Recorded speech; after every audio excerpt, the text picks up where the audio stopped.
नमस्कार, आप देख रहे हैं कैपिटल टीवी। मैं हूं आपके साथ कांची बंसल। अगले साल यूपी में होने वाले विधानसभा चुनावों को लेकर बीजेपी किसी तरह की ढील नहीं बरतना चाहती। इसलिए बीजेपी अपने कार्यकर्ताओं में जोश भरने के लिए कुछ नए कदम उठाने जा रही है। क्या है वो कदम, जानिए हमारे इस खास रिपोर्ट में। कहते हैं कि दिल्ली का रास्ता यूपी से होकर गुजरता है। दिल्ली यानी देश के अगले लोकसभा चुनाव जो 2024 में होने हैं। इससे पहले देश का सबसे बड़े राज्य यूपी में अगले साल विधानसभा चुनाव का बिगुल बज जाएगा। यूपी की सत्ता की कमान अभी बीजेपी के पास है और सरकार के मुखिया है योगी आदित्यनाथ। 14 साल के वनवास के बाद यूपी में बीजेपी का कमल खिला है। ऐसे में बीजेपी अब किसी भी सूरत में यूपी से अपनी सत्ता नहीं गंवाना चाहती। इसलिए बीजेपी अब सरकार से लेकर संगठन तक को दुरुस्त करने में लगी हुई है। इसलिए पिछले कुछ दिनों से बीजेपी के भीतर यूपी को लेकर ताबड़तोड़ बैठकें हुई है। चाहे वो यूपी में हो या दिल्ली में, बीजेपी साफ संदेश देना चाहती है कि यूपी जैसा बड़ा और प्रभावशाली राजनीतिक राज्य उनके लिए कितना जरूरी है। यूपी में विधानसभा चुनाव नजदीक आते ही सत्ताधारी बीजेपी ने अपनी चुनावी तैयारियां शुरू कर दी है। चुनावी तैयारियों में जुटी पार्टी ने गठबंधन की गांठें दुरुस्त करने के साथ साथ कार्यकर्ताओं को भी संतुष्ट करने की तैयारियां कर ली हैं। कार्यकर्ताओं को खुश करने के लिए पार्टी ने उन्हें सरकार से लेकर संगठन तक संतुष्ट करने की योजना बनाई है। कार्यकर्ताओं को राज्य अल्पसंख्यक आयोग, अनुसूचित जाति आयोग सहित अन्य आयोग, निगम और बोर्ड की समितियों में नियुक्त किया जा सकता है। संगठन में भी अग्रिम मोर्चों, प्रकोष्ठ और प्रकल्प में मंडल स्तर पर नियुक्तियां की जाएंगी।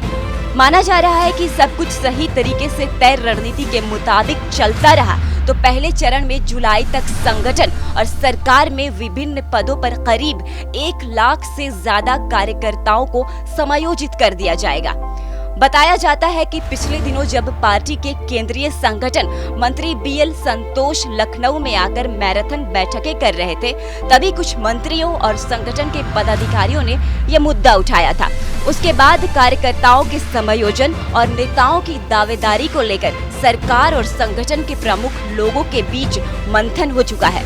चुनाव के मद्देनजर जातीय और क्षेत्रीय संतुलन का भी इन पदों पर नियुक्तियों में विशेष ध्यान रखा जाएगा।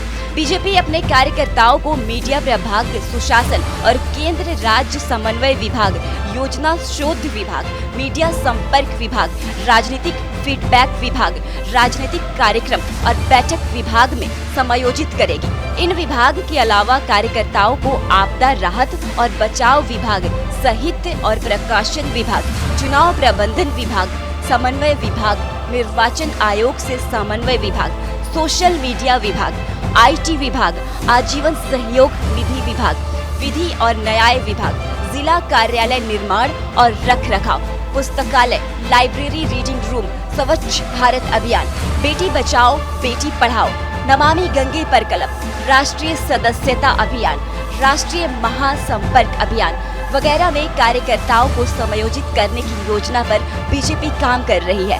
बीजेपी का लक्ष्य है कि बड़े पैमाने पर अपने कार्यकर्ताओं को समायोजित करे और उनकी नाराजगी दूर कर कार्यकर्ताओं को चुनाव के लिए तैयार करे। पिछले लगभग 4 साल में यूपी में कार्यकर्ताओं की नाराजगी समय समय पर देखने को मिलती रही। ऐसे में बीजेपी आलाकमान की ओर से इतने बड़े पैमाने पर कार्यकर्ताओं को सरकार से लेकर संगठन तक जिम्मेदार देना बीजेपी के लिए दुरूह का इक्का साबित हो सकता है।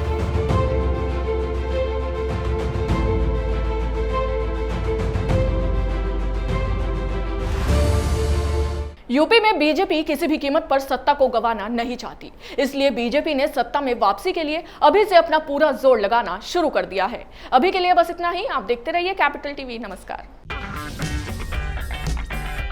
अगर आपको हमारा वीडियो पसंद आया हो तो इसे लाइक करें, हमारे चैनल को सब्सक्राइब करें और हाँ, बेल आइकन दबाना ना भूलें ताकि आप तक हमारे वीडियो की नोटिफिकेशन पहुंचती रहे। आप अपना सुझाव हमें कमेंट बॉक्स में दे सकते हैं। हमारे साथ जुड़ने के लिए शुक्रिया।